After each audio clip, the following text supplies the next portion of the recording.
Allez, il est temps de faire un petit tour de Carte Blanche, qui est le tiers-lieu du Blanc dans l'Indre. C'est l'ancienne maison médicale qu'ils ont renommée en maison amicale et qu'ils ont bien sûr investi. Il y a une cuisine, il y a des bureaux pour les permanents. Il y a aussi plein d'associations qui sont hébergées. J'ai fait un tour relativement exhaustif, mais pas complètement précis, de tout ce qui s'y passe. C'est sur 3 étages, il y a un rez-de-chaussée, un étage et un sous-sol. Et si je me souviens bien, ça fait à peu près 700 mètres carrés. Donc il y a un petit peu de place. On va descendre justement au sous-sol où il y a leur atelier, un atelier plutôt ouvert et plutôt grand, où ils font plein d'activités, de la sérigraphie, je ne sais plus les autres choses qu'ils font exactement. Pour plus de détails, contactez-les directement. Mais il y a plutôt des grands espaces, il y a même une CNC qui traîne, il y a des espaces de rencontres, et une de leurs grosses activités justement c'est d'héberger des associations, mais aussi des gens pour y travailler. Donc il y a des salles de réunion que les gens peuvent louer, il y a des espaces de coworking, des bureaux partagés, des bureaux pas partagés, qui sont loués au mois, à l'année, etc. Et puis aussi plein d'autres activités. Merci à Quentin d'ailleurs de m'avoir guidé dans cette aventure. Et on va pouvoir continuer un peu notre visite avec justement les studios de Radio Dynamo. On voit d'ailleurs le joli fond d'écran avec Didier Super, qui est une radio qui est au blanc et argenton, et qui est hébergée à Carte Blanche. Mon impression, c'est que c'est vraiment un peu un fouillis, mais un fouillis intéressant, avec plein de choses, plein d'activités, plein de gens qui sont là, plein d'associations, et qui permet justement une espèce de synergie entre tous ces gens-là, qui sont dans le même bâtiment. En tout cas, c'est un bâtiment plutôt agréable, et je vous invite, si vous êtes dans la région, à aller leur rendre visite et à leur faire un petit coucou de ma part. Je suis Pauline Tricoche, j'ai 27 ans et je suis salariée à Carte Blanche. Je suis coordinatrice et animatrice du café associatif parce que dans cet asso on n'est que 2 salariés et que ma collègue s'occupe de la coordination générale de l'association et que moi je suis vraiment sur le café associatif et puis d'autres petites choses comme l'atelier partagé dans lequel on se trouve actuellement. Le lieu en lui-même s'appelle la Maison Amicale, parce que c'est une ancienne maison médicale du Blanc, qui a été récupérée suite à la lutte contre la fermeture de la maternité de l'hôpital du Blanc, juste à côté. Donc le bâtiment avait été acheté par la SCI des médecins précédents, et puis on a fini par s'y installer. Carte Blanche a fini par grandir dans ce lieu en 2020. On a fini par en acheter les murs début août 2023. Et du coup, si je me trompe pas, il y a à peu près 300 mètres carrés par étage. Et on a un sous-sol, un rez-de-chaussée et un premier étage. Donc on a à peu près beaucoup d'espace. Voilà. Et on se situe juste à côté de l'hôpital du Blanc, du coup, sur le parking, en plein cœur de la ville du Blanc, dans l'Indre. Parce que je pense qu'il y a une particularité qui est un peu propre au tiers-lieu, que de se dire on a un lieu, qu'est-ce qu'on en fait ? Et je pense qu'il est unique parce que les gens entrent dedans et disent on aimerait bien faire ça, et nous on est juste là à notre bureau, on fait ok, on doit pouvoir le mettre en place. Et en fait c'est au fur et à mesure des gens qui sont venus en disant on aimerait bien avoir un atelier, on aimerait bien avoir un lieu pour avoir des rencontres, pour boire des coups avec les copains à la sortie, on ne sait pas où travailler, on aimerait bien avoir un vrai bureau à nous. Enfin, tous ces trucs-là ont fait que Carte Blanche s'est construit un peu tout seul, quoi. Et nous sommes ouverts du lundi au vendredi de 9h30 à 17h. Et il y a des horaires, ça c'est les horaires un peu d'accueil où nous on est là aussi. Mais c'est aussi un lieu qui est un peu utilisable par des gens en dehors des horaires où nous on est là. Donc par exemple, on a des ateliers qui s'organisent avec les gens qui ont les clés, qui viennent, qui font des choses. Et puis nous, les permanences du Café Bien, par exemple, elles se tiennent le soir, donc parfois jusqu'à 22h. Et puis quand on a des concerts ou des dates un peu comme ça, on est ouvert aussi à d'autres moments, quoi. Mais ça, tout se suit sur les réseaux. Et ben il y a du coup de la mise à disposition des espaces. Donc il y a effectivement des bureaux à l'année pour des assos, mais aussi du coworking, mais aussi des salles de réunion qu'on peut emprunter. On a du coup ce fameux pôle atelier partagé dans lequel il y a des cours, dans lequel on peut venir se former, dans lequel qu'on peut aussi utiliser d'une façon complètement autonome si on connaît si on sait comment servir des choses. Il y a du coup le Café Bien, qui est le café associatif, dans lequel il est aussi possible de venir profiter, mais aussi d'être bénévole, mais aussi de proposer des choses. Par exemple, on a des repas partagés qui s'appellent la cantoche, où c'est des bénévoles qui viennent cuisiner pour en général 45 personnes, et nous on les accompagne dans cette démarche. Mais on fait aussi de l'accompagnement d'initiative, n'importe qui vient avec une idée ou un projet. On les aide à trouver des financements, à essayer de le mettre en place, le réfléchir ensemble ou mettre en lien. Et ça c'est un peu à l'échelle de carte blanche, mais on est aussi en partenariat avec d'autres gens sur le territoire, comme le parc naturel de la Brenne. On fait plein de choses avec plein d'autres assos qui sont là. Voilà. Notre mission est un peu de tisser le lien local et social. Je pense que chaque tiers-lieu a son identité propre en fonction de c'est quoi son cœur. En gros, il y a des gens qui vont créer un projet en disant le cœur du projet, c'est une salle de ciné. Et puis autour, ils y mettent des choses. Et je pense que Carte Blanche, au début ça a été un lieu de lutte où les gens pouvaient se retrouver avec un objectif commun ensemble. Et puis au fur et à mesure, ça a fini par être une émulsion. Je sais pas, je dirais que c'est surtout un peu le Café Bien, mais en fait, il y a tellement d'autres choses, je saurais pas dire. Et ben, on a des publics spécifiques à chaque activité. Par exemple, on n'a pas les mêmes gens qui viennent faire de la poterie le samedi et qui viennent aux soirées concert punk à d'autres moments. On n'en a pas tout le temps, mais c'est vrai qu'on a un public assez intergénérationnel parce qu'en fait, on a quand même une association ici, la MFR, qui pour le coup reçoit des jeunes 3 jours par semaine, qui ont entre 15 et 25 ans si je ne me trompe pas. Et on a aussi par exemple Emmaüs Connect qui lutte contre la fracture numérique et qui du coup a un public qui peut être relativement senior, mais on a aussi des gens qui viennent du Cadat de Bélabre qui ont besoin d'être là aussi pour d'autres raisons. Parfois on a des enfants qui viennent avec Affiche la couleur, porteurs de handicap ou non. En fait c'est vraiment très éclectique de par les assos qui sont ici. Après notre public cible à nous entre guillemets, il est quand même moins axé sur les enfants parce qu'on n'a pas d'activité spécifique ou de choses spécifiques à leur attention. Moi, je dirais que c'est un endroit, soit qui existe, soit qui est né de l'imaginaire des gens, où juste les gens ils sont venus dedans et ils se sont dit oh, « Venez, on imagine plein de choses et on bricole pour essayer de faire que ça marche ».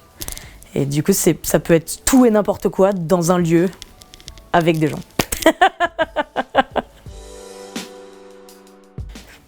Non, là pour le coup, je crois que le terme tiers-lieu est pas mal utilisé parce que... Enfin, c'est pas ce que je veux dire, c'est qu'on n'est pas particulièrement un Fab Lab, par exemple. On n'est pas particulièrement... Il n'y a pas un bout de carte blanche qui ressort plus que les autres. Du coup, maison amicale, j'aime bien parce que c'est plutôt... Ouais, c'est une maison des possibles, quoi. Une maison des rencontres. Et ben, carte blanche, il y a un conseil d'administration d'une petite vingtaine de personnes. Je crois qu'ils sont 17. Plus un bureau qui est composé de 6 personnes. Et 2 salariés, du coup, ma collègue et moi.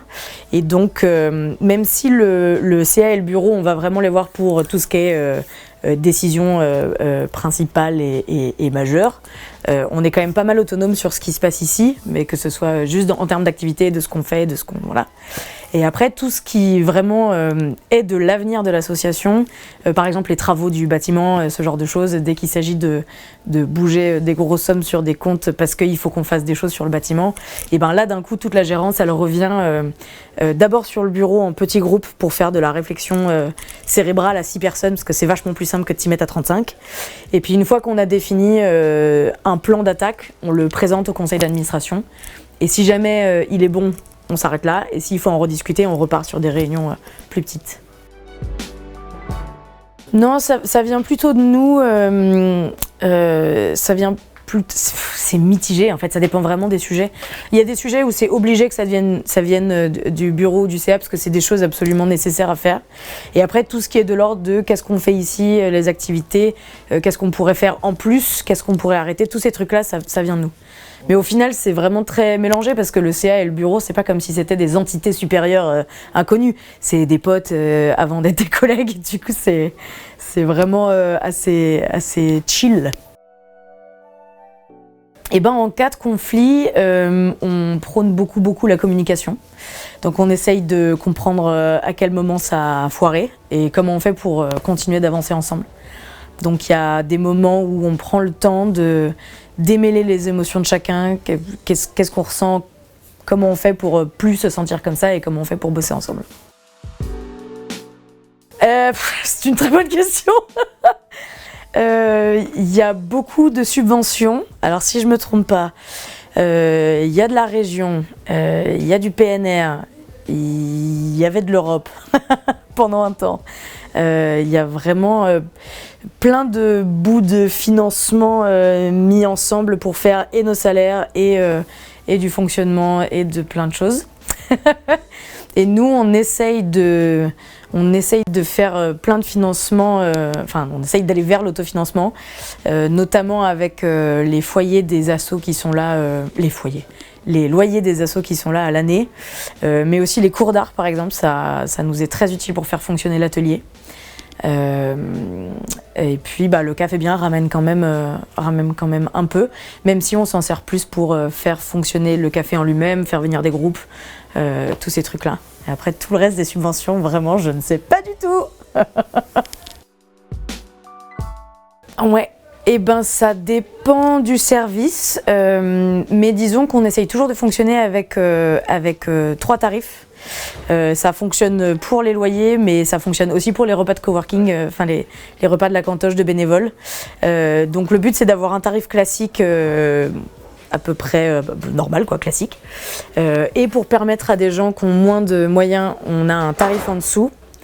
Et pour permettre de compenser ce tarif un peu plus bas, on met un tarif plus haut pour les gens qui aimeraient du coup... c'est ça. Mais en fait, ça ne veut pas dire que parce qu'un jour on a pris le tarif au-dessus, on doit tout le temps payer au-dessus. Et parce qu'on a pris le tarif en dessous, qu'on ne peut pas aussi... En fait, c'est chacun choisit. Et souvent, on s'en sort très bien avec ça. Et ça permet aussi à tout le monde de trouver une place. Et si jamais c'est trop compliqué, on est aussi ouvert à en parler avec les gens, à trouver une solution, à s'arranger ensemble parce que c'est aussi ça qui fait que ça fonctionne. Et puis on a pas mal de choses qui sont gratuites aussi. Par exemple, les soirées qui se passent au Café Bien, les concerts, on ne fait pas payer les entrées. Par contre, pour consommer de l'alcool au bar, il faut prendre une adhésion parce que ça c'est pour le côté légal parce qu'on n'a pas de licence. Mais du coup, on garde quand même, on essaye de pas monter le prix de nos boissons, de nos consos, de nos planches parce que ça nous importe aussi quoi. C'est pas indécent. J'étais payée. Alors nous, on est en plus rattaché à la convention Éclat. Du coup, j'étais payée 1580 l'année dernière et on a eu une rehausse une revalorisation des salaires de 100 €. Donc je suis payée environ 1600 quelque chose.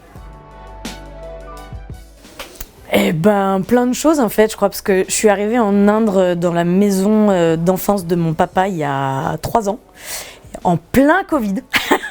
Donc la seule sociabilité que j'ai trouvée, c'était vraiment des workawayers qui sont des bénévoles internationaux qui venaient chez moi. Donc vraiment, j'allais les chercher au blanc pour les ramener chez moi. Et je rencontrais personne parce qu'il y avait vraiment personne dans les environs. C'était absolument merveilleux. Et au bout d'1 an, quand ça a commencé à se débloquer, j'ai un ami qui m'a dit « Viens, on va au café... au bar associatif qui est au Blanc. » Et moi, je me suis dit, quoi, il y a un bar associatif au Blanc ? Et en fait, premier soir, j'arrive, c'est une soirée théâtre et je rencontre des gens absolument merveilleux derrière le bar et je me dis, j'ai envie d'être leur copain et j'ai envie d'être bénévole et j'ai envie de m'impliquer ici, genre pour toujours. Et au bout de 6 mois, j'ai rejoint le CA. Enfin, j'ai été bénévole longtemps, puis au bout de 6 mois, j'ai rejoint le CA. Et puis, je réfléchissais à peut-être encore m'impliquer plus au moment où la collègue précédente qui avait mon poste a arrêté son contrat. Et donc, on m'a proposé de reprendre la suite. Et du coup, je me suis dit, ok, mais je suis pas du tout formée pour ça. Mais il y a vraiment un truc de confiance et de proposition et de relation ici qui est vraiment cool. Donc, on m'a laissé une chance sur un poste que j'aurais pas pu avoir du tout. et que j'aime vraiment beaucoup, parce qu'au final, je fais pas mal de programmation maintenant sur le Café Bien, parce que mon poste a beaucoup évolué. Et que j'organisais déjà plein de choses, plein de concerts et plein de trucs quand j'étais jeune, parce que mon papa a eu aussi une salle de musique. Du coup, la motivation est vraiment bien, parce que c'est la possibilité de faire tout plein de choses. Ce que j'aime pas, c'est... Alors, je vais commencer par ça, parce que comme ça, c'est fait. Je suis très maniaque, et c'est vrai que dans les espaces partagés, c'est un peu compliqué de devoir passer derrière tout le monde et de devoir ranger, ça peut être très fatigant. Du coup, au moins, ça m'oblige à lâcher un peu prise. Mais ce que j'adore ici, c'est qu'en tout cas, aucune journée ne se ressemble. Vraiment, je peux arriver au boulot en me disant je vais faire ça. Et en fait, ça se passe pas du tout comme ce qui était prévu. Là, par exemple, aujourd'hui, je pensais pas du tout me retrouver dans l'atelier partagé face à une caméra. Mais c'est vraiment le fait que je peux me lever en me disant « Oh là là, j'ai une idée, ça va être fou !» Je le propose à des gens et ils peuvent me dire oui ou non. Et s'ils me disent oui, je suis là genre « Ok, eh ben, on y va quoi !» Et ça, c'est vraiment cool quoi. On a vraiment la place de faire des projets. Un mot de la fin. Bisous. Oui, alors je m'appelle Charlotte, j'ai 37 ans, bientôt 38, voilà. Donc je suis animatrice coordinatrice du tiers-lieu Carte Blanche avec ma collègue Pauline. L'association Carte Blanche est située donc au Blanc, à côté de l'hôpital, et elle est située dans les locaux de l'ancienne maison médicale. Alors pas tout de suite, il a fallu un petit peu de temps, mais en fait, donc comme l'a expliqué Pauline, c'est né d'un mouvement, en fait, un mouvement citoyen pour défendre la maternité du Blanc. Et donc tous les gens de ce mouvement-là ont commencé à se structurer, se rassembler, et en parallèle, les médecins qui occupaient cette maison médicale ont déménagé. Donc ils ont gracieusement au départ mis à disposition les locaux pour ce mouvement, et au fur et à mesure que le mouvement s'est structuré en association, les médecins avaient pour projet de vendre le lieu, mais ça a pris un petit peu de temps et tout ça. Donc au départ, ils mettaient à disposition les locaux à l'association. Et puis est arrivé un moment où donc ces médecins qui étaient structurés en SCI ont souhaité vendre, puisqu'ils étaient tous soit retraités, soit installés ailleurs.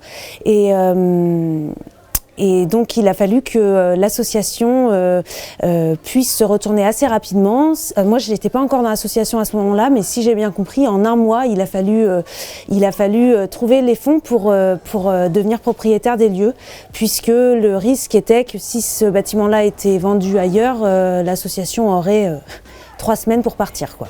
Et en fait, ce qui est super, c'est qu'il y a eu vraiment une grande mobilisation de tout le monde, des adhérents, etc., pour pouvoir acquérir le bâti. Et donc, comment ça s'est passé? Les adhérents, ou même d'autres gens qui gravitaient autour, tout le monde n'était pas forcément adhérent, mais qui pouvaient se le permettre, ont fait un prêt à l'association. Et l'association a échelonné, on commencera à rembourser à partir de l'année prochaine, et en fonction des besoins de chacun. Tout ça, ça a été travaillé, donc il y a eu une convention de passé avec chaque personne qui a prêté. Et donc l'association est officiellement propriétaire des lieux. Alors le bâtiment a été acheté à 73 000 €. Oui, donc on a, comme le disait Pauline, des horaires d'ouverture où l'accueil est ouvert, donc c'est-à-dire que n'importe qui rentre doit trouver quelqu'un pour l'accueillir, que ce soit Pauline, moi ou d'autres gens qui sont d'accord d'être à l'accueil de temps en temps. Donc du lundi au vendredi, de 9h30 à 17h. Et puis après, déjà les associations utilisatrices et les utilisateurs individuels, eux, sont là à des horaires complètement variables, notamment la radio. Eux, parfois, ils sont là tard le soir, ils sont là quand il y a des émissions, etc. Donc après, chaque utilisateur a la possibilité de venir quand bon lui semble.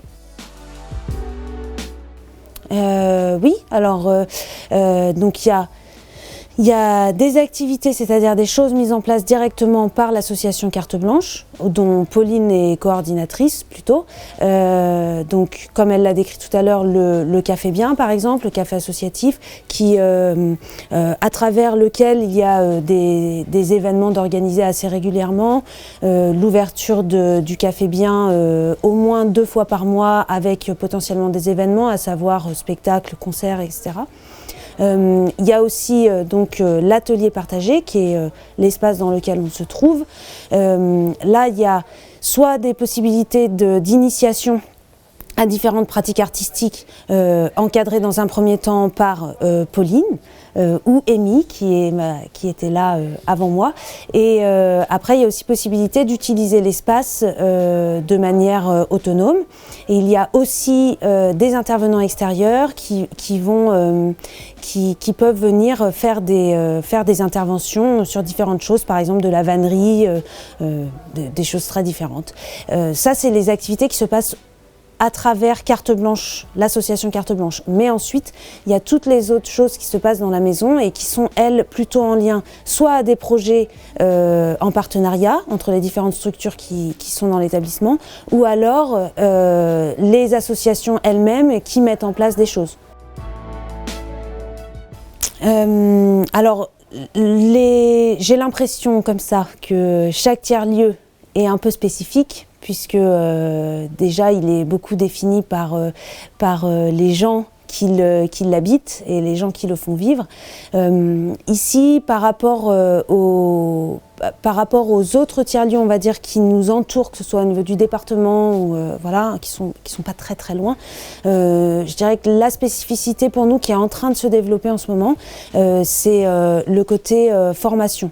En fait, on a été labellisé tiers-lieu de compétences avec un projet qui s'appelle Campus Rural, et donc là on travaille en partenariat avec 2 associations qui sont dans nos locaux, donc la MFR et Emmaüs Connect, et là il y a un vrai projet de formation. L'idée, c'est de faire de ce lieu un lieu où qui pourra recevoir des formations.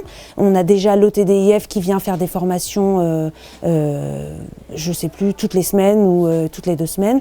Alors l'OTDIF, l'Office départemental, l'OTDI, d'information pour les femmes et les familles, quelque chose comme ça.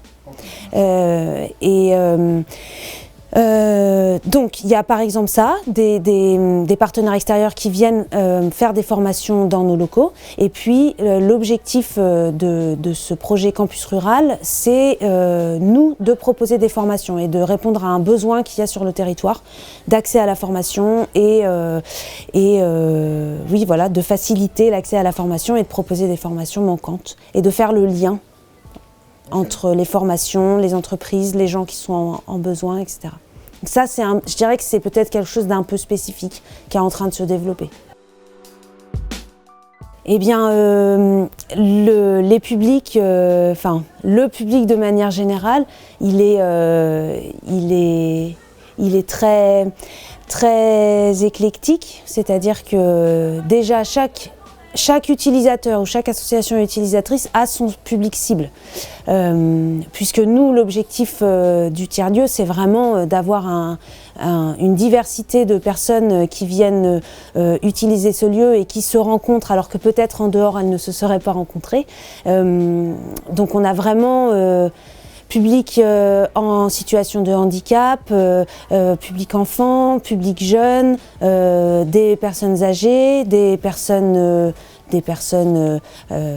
qui en sont à la fleur de l'âge, je ne sais plus comment on dit, mais voilà, il y a vraiment des gens en activité, des gens qui sont plutôt en rupture avec le monde professionnel, enfin voilà, ça brasse.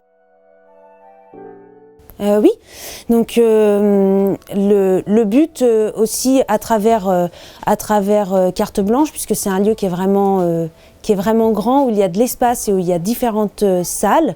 Donc l'objectif, c'était aussi de proposer des espaces de travail, de mutualiser des espaces de travail, des bureaux, en mettant à disposition aussi une connexion internet, peut-être un espace où on peut aussi échanger avec les autres. Donc comment ça fonctionne ?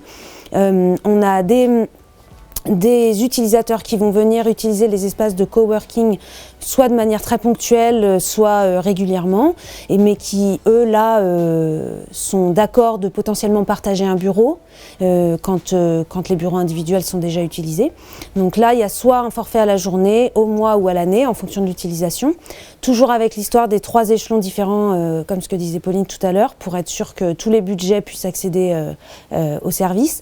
Et puis ensuite, donc ça c'est le coworking, et à côté, on a aussi dans les utilisateurs et les utilisatrices du lieu, on a des bureaux attitrés.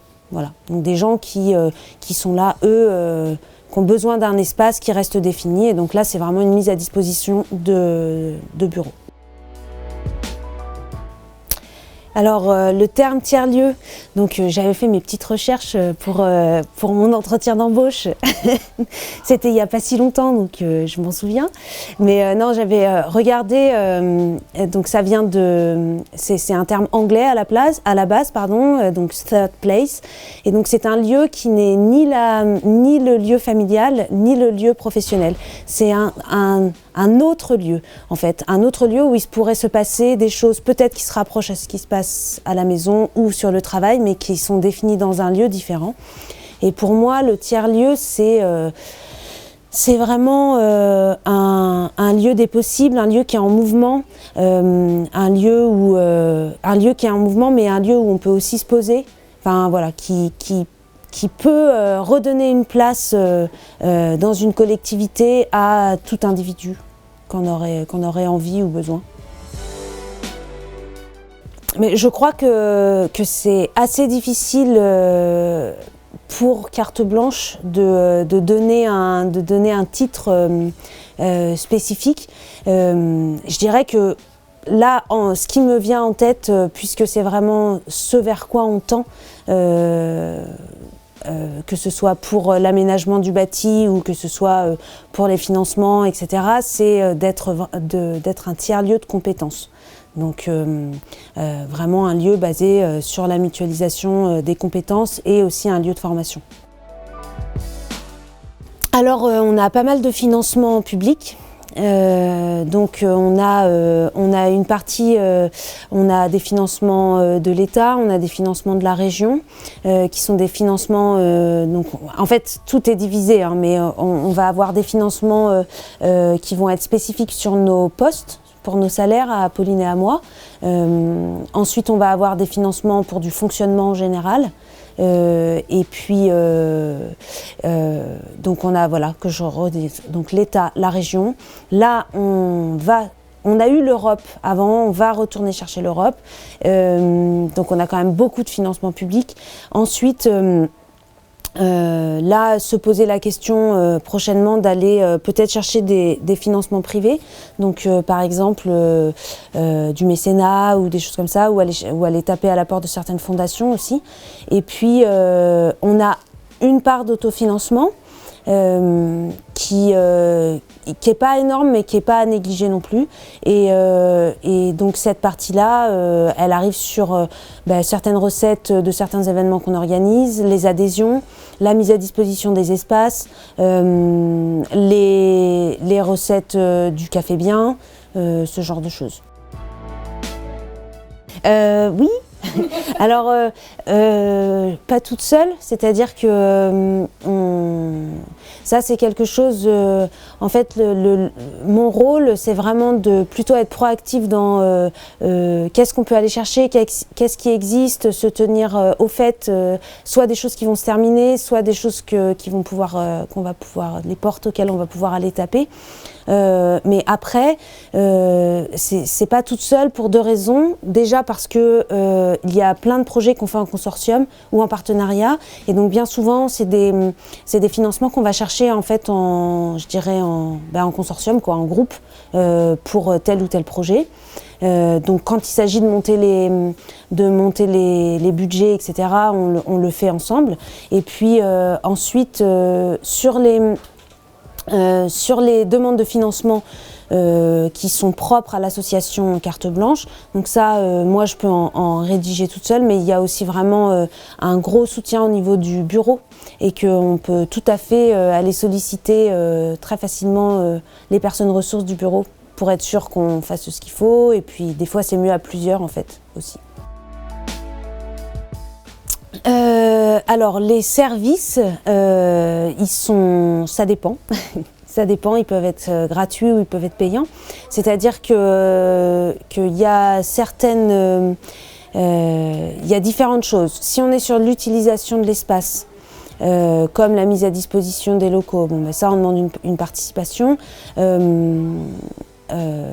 Mais par contre, on va dire que les événements qui sont organisés, Pauline parlait tout à l'heure de la Semaine culottée, qui est un événement en partenariat qui a été organisé en mars. Et bien là, tout ce qui est proposé, toutes les animations, toutes les choses qui sont proposées, l'accès est gratuit.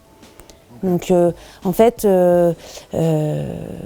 il y a quand même cette volonté de pouvoir donner un accès facile aux choses qui sont proposées ici à tout le monde. Après, il faut quand même, c'est un peu le nerf de la guerre aussi, les financements, donc il faut quand même pouvoir s'en sortir.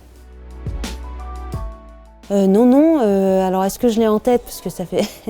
Non, je gagne en net, je gagne en net 1670, quelque chose comme ça.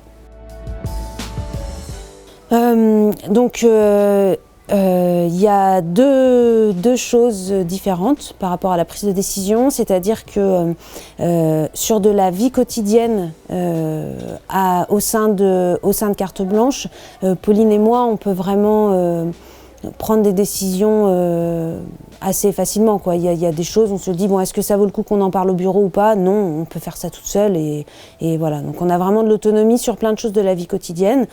Après, il y a bien sûr, je dirais, les grandes décisions ou les choses sur lesquelles on a vraiment besoin soit de l'avis du bureau, du conseil du bureau ou du CA, où là, les décisions elles sont prises ensemble. Quand on va se lancer dans un nouveau projet ou quand on va... voilà. Bien souvent, ça va être... on va les consulter, les membres du bureau ou les membres du CA, demander leur avis, etc. Mais dans tous les cas, on est vraiment sur un fonctionnement plutôt horizontal ou voire qui se croise dans tous les sens qu'un fonctionnement vertical. Par exemple, on est en collégial ici au niveau de l'association. C'est-à-dire qu'il n'y a pas un président, un trésorier, etc. On a 6 coprésidents. Alors, depuis mon arrivée, moi j'ai eu la chance de ne pas assister à un conflit. Donc ce serait vraiment de la supposition, comment ça se passerait s'il y avait un conflit. Je pense que la grande force de ce lieu et de tous les acteurs qui en font partie, c'est vraiment de croire en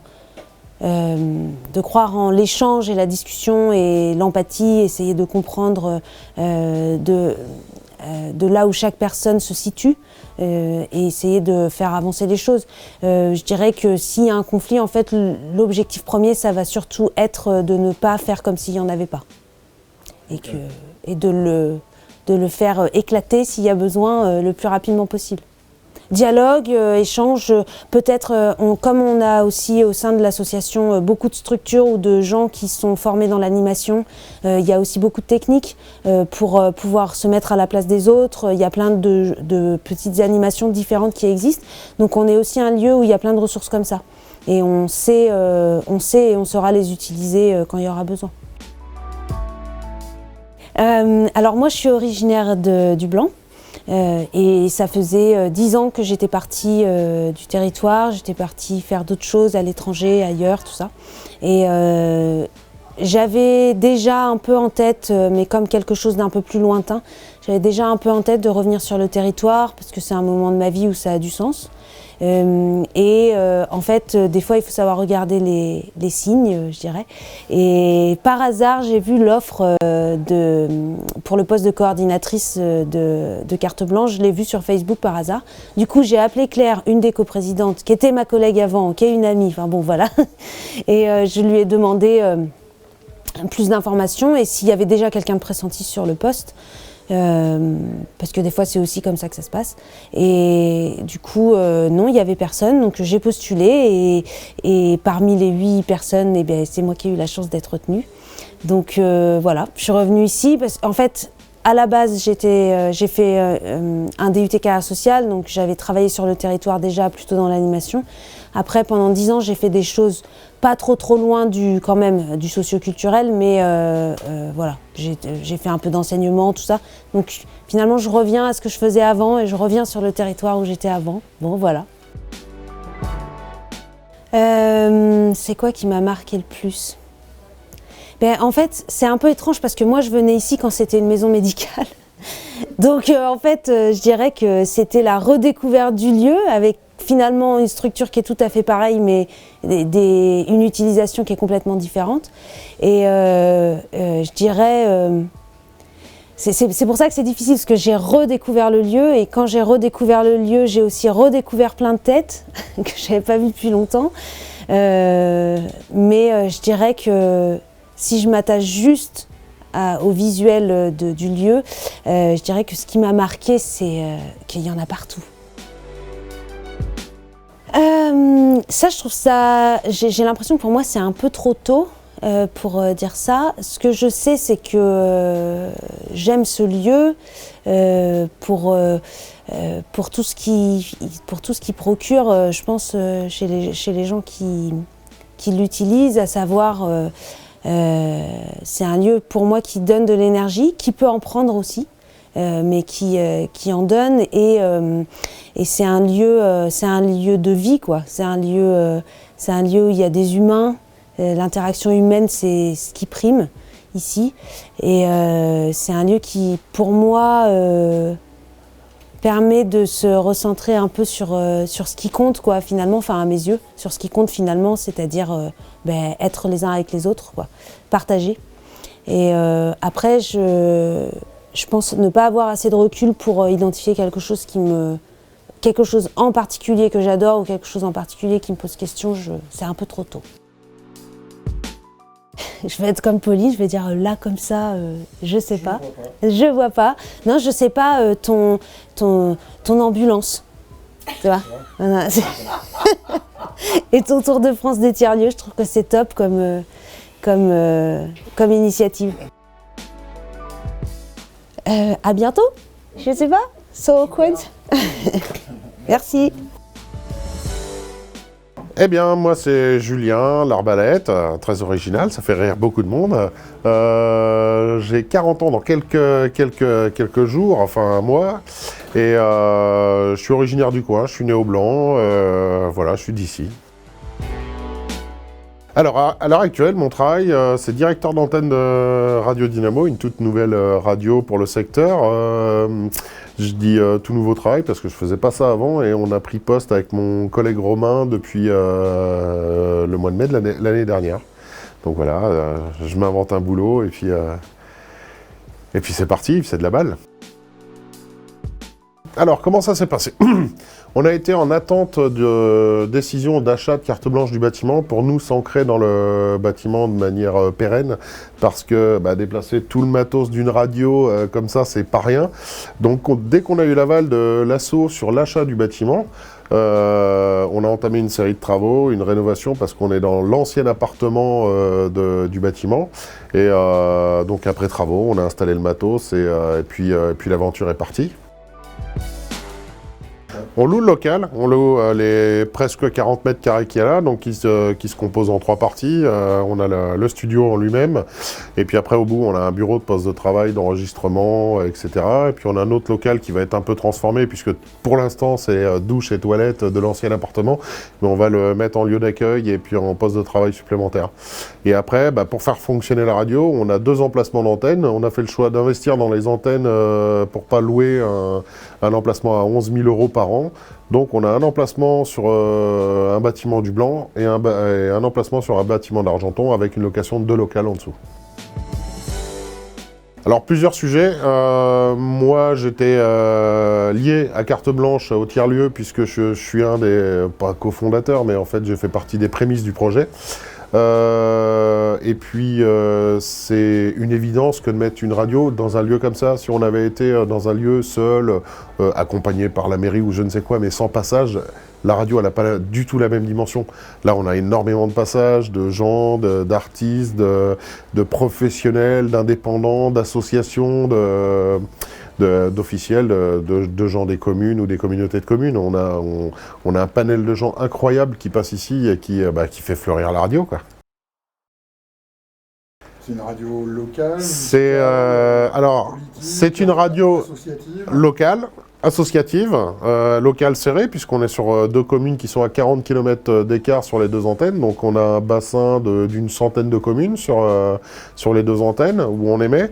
Et puis c'est un laboratoire d'essai artisanal, on fait notre petite popote, on essaye on essaye plein de choses autour de ce média, on essaye de donner la place aux gens qui ont envie de prendre place derrière le micro, de pouvoir concrétiser les projets qu'ils ont envie de faire.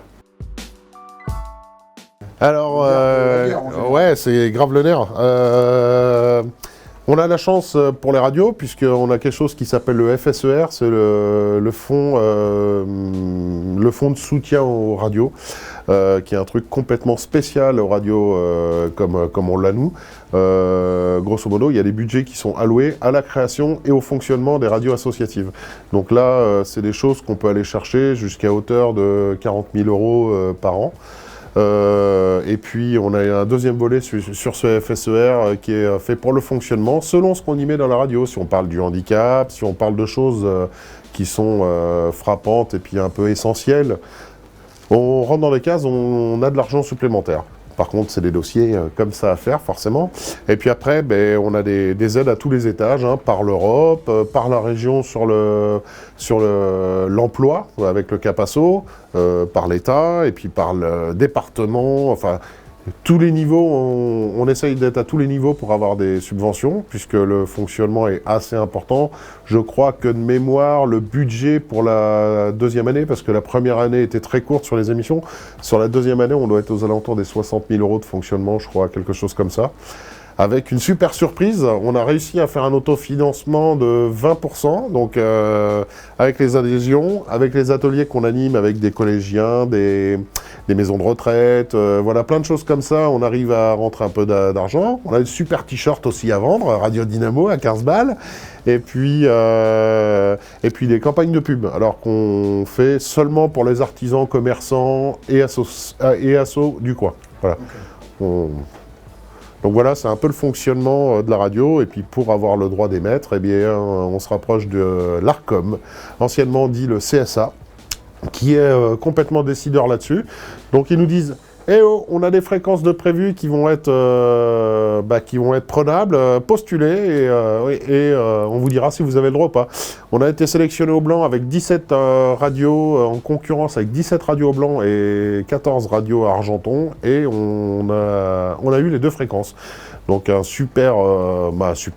voilà, on avait un super dossier, donc on a une super récompense. Et puis, dans la foulée, après, avec l'ARCOM, tu définis ton projet, ce que tu mets dedans, où est-ce qu'on met les antennes, comment on le fait. Et puis après, une fois que toutes les autorisations sont posées et qu'Internet est là, c'est parti. Ici, à la radio, alors dans le tiers-lieu carte blanche, je suis toujours bénévole, je suis même au CA. Et à la radio, je suis salarié, j'ai quitté le CA pour prendre un emploi à mi-temps. Donc on a un ETP qu'on se partage à 2 personnes, chacun à mi-temps. Et puis, comme le projet est en lancement, on se donne à fond, donc on fait beaucoup d'heures et ça paye, puisqu'on est en train de faire les demandes de subventions pour un 2e poste. Et donc on espère, avec mon collègue, passer à plein temps. Et puis on a le super soutien de notre Tom. On a eu un service civique pendant 1 an qui s'est donné comme un dingue. Lui, il passe 40 à 50 heures par passion ici, et c'est super, quoi. Enfin, on voit l'émulation autour du projet. Les prémices du projet, on a eu plein de gens qui étaient curieux. Sur la première année de fonctionnement, on n'était pas très connus parce qu'on n'a pas fait de com sur le projet. Et maintenant, les gens commencent à savoir qui on est, pourquoi on est là et ce qu'on y fait. Et beaucoup de gens nous sollicitent, donc ça peut être des écoles, des particuliers, des assos, des collèges, lycées, etc. Et on multiplie les projets, on nous demande beaucoup, on a la possibilité avec un peu de matos de faire du plateau extérieur, on prend la main en direct sur la radio, donc on fait pause ici, et puis on prend la main en direct depuis, alors ça peut être très bien de la cour d'en bas, mais à 200 bornes, vu qu'on passe par Internet, et ça plaît beaucoup, beaucoup aux gens, ouais. Alors aucun intérêt à 200 km, mais... Principalement la musique. J'y connaissais concrètement rien en radio, mais j'ai mon pote Romain qui est lui, qui avait déjà fait de la radio et qui était très très intéressé par ce genre de projet, qui est d'ailleurs à l'origine du projet il y a 7 ans déjà. Et il nous a proposé ce projet radio dans lequel on s'est jeté.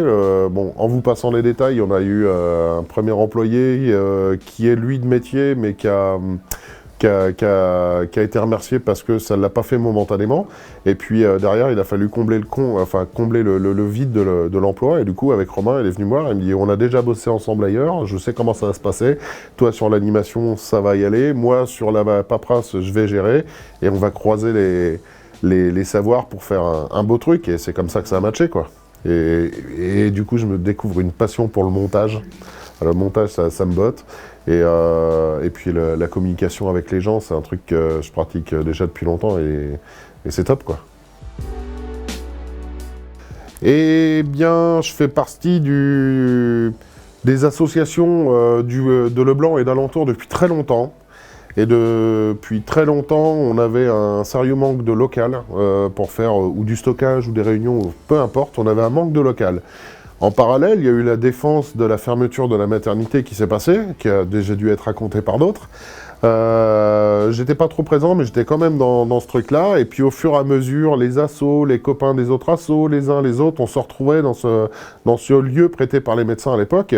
Et en discutant, on a demandé aux médecins, on a commencé à investir les lieux et on a vu le potentiel du projet. Quand on est 20 assos à avoir une même envie pour un truc... ça crée un espèce de mouvement qui est à pan. Et puis pour le devenir, quand on a un lieu où on peut faire du coup ces réunions, son stockage, des ateliers, moi ce qui m'attirait le plus c'était musique, donc la culture, musique, théâtre, atelier, bricolage, etc., décoration pour des événements. Donc là j'avais vu le potentiel du truc, quoi. C'est ça qui m'a motivé. Mais c'est parce que c'est le nôtre. Il est particulier parce que c'était un sérieux manque au blanc. On est dans une zone qui n'est pas très... c'est une zone rurale.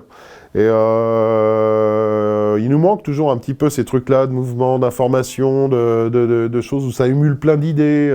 Voilà. Et je dirais que c'est un peu la particularité du lieu, c'est que ça crée un mouvement. Comme ça, Un petit peu à froid. Ouais, tu me prends à froid, mais c'est pas grave. Faudrait que les gens... c'est mon ressenti actuel. Faudrait que les gens s'ouvrent un peu sur leurs voisins, sur les gens qui connaissent pas. Quand on a peur de l'inconnu, suffit de s'y intéresser pour savoir qu'il y a du bon partout. Et puis on découvre des trucs de dingue. En fait, ce qui est différent de nous, c'est apporte souvent du plus que de la contrainte. Voilà. Ça, c'est un truc, c'est un peu une ligne de conduite que j'ai adoptée depuis quelques temps et ça roule bien. Ouais. Ben, merci à vous.